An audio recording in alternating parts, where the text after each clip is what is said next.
செஞ்சு எடுத்தாச்சு. இப்போ 10 நிமிஷம் இப்படியே ஊறட்டும். இன்றைக்கி கொண்டக்கடலை குருமா தான் வைக்க போகிறேன். அதுக்கு வெங்காயம், தக்காளி, மல்லித்தழை, பச்சை மிளகாயெல்லாம் ரெடி பண்ணி வச்சுருக்கேன். வாங்க எப்படி செய்யலான்னு பார்க்கலாம். எண்ணெய் ஊற்றிக்கலாம்.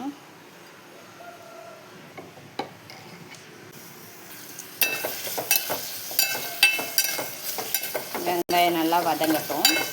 இஞ்சி பூண்டு பேஸ்ட்டு சேர்த்துக்கலாம். இஞ்சி பூண்டு பேஸ்ட்டு சேர்த்து நல்லா வதக்கி வச்சுக்கலாம். இது கூட பச்சை மிளகாய், இப்போ தக்காளியும் சேர்த்துக்கலாம். எல்லாம் சேர்த்து வதக்கி வச்சுக்கலாம்.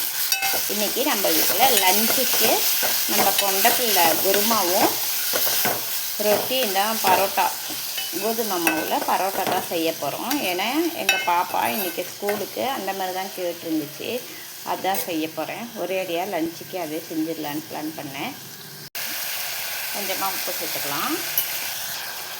இது கூடவே இப்போ மிளகாத்தூள், மஞ்சள் தூள், கொஞ்சமாக கரம் மசாலா, இப்போ எல்லாம் சேர்த்து நல்லா வதக்கி விட்டு இதில் கொஞ்சமாக தண்ணி சேர்த்துக்கலாம். இந்த தக்காளி, வெங்காயம் எல்லாம் நல்லா வதங்கட்டும். இதுலேயே நல்லா வதங்கி கிரேவி மாதிரி வருது பாருங்கள். அது கூடவே இப்போ கொஞ்சமாக கொத்தமல்லி தூள் சேர்த்துக்கலாம். ஊற வச்சு வச்சுருந்தேன் கொண்டக்கடலை, அதையும் சேர்த்துக்கலாம். நான் வெள்ளை கொண்டக்கடலை சேர்த்துருக்கேன். இப்போ இந்த மசாலாவோட நல்லா கலந்து விட்டு நல்லா கொஞ்சம் நேரம் அடுப்புலேயே இருக்கட்டும். ஒரு 5 நிமிஷம் நல்லா பெரட்டி விட்டுக்கலாம். இப்போ தண்ணி ஊற்றிக்கலாம். நம்மளுக்கு தேவையான அளவு தண்ணி ஊற்றிக்கோங்க. அவ்வளோதாங்க. கொண்டக்கடலை நல்லா வேகட்டும். ரொட்டியெல்லாம் உருட்டி எடுத்துக்கிட்டோம். இப்போ சுட்டுக்கலாம். இப்போ நம்ம ரொட்டி சுட்டு எடுத்துக்கலாம். நான் மைதாவில் ரொட்டி போடுறதில்ல. இந்த மாதிரி கோதுமை மாவுலேயே ரொட்டி சுட்டுப்போம். மைதா ரொட்டி அவ்வளோ விரும்ப மாட்டேங்கிறாங்க.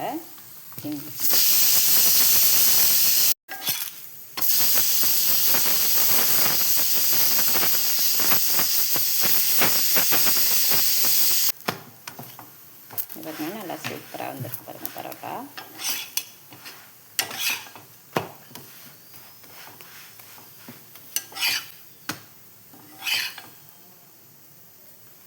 தேங்காய் அரைச்சி சேர்த்துக்கலாம். கொண்டக்கடலை நல்லா வெந்துடுச்சு. தேங்காயும் அரைச்சி சேர்த்துக்கலாம்.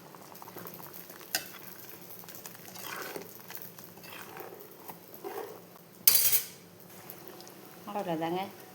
கொண்டக்கடலை குருமா ரெடி ஆகிடுச்சு. ரொட்டி ரெடி ஆகிடுச்சு. இப்போ லஞ்ச் பாக்ஸில் பேக் பண்ணிக்கலாம். பிச்சு போட்டுக்கலாம்.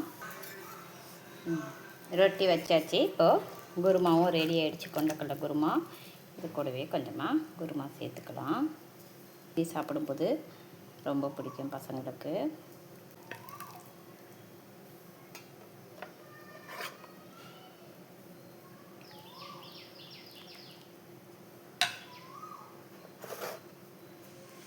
அவ்வளோதாங்க. Lunch box ready.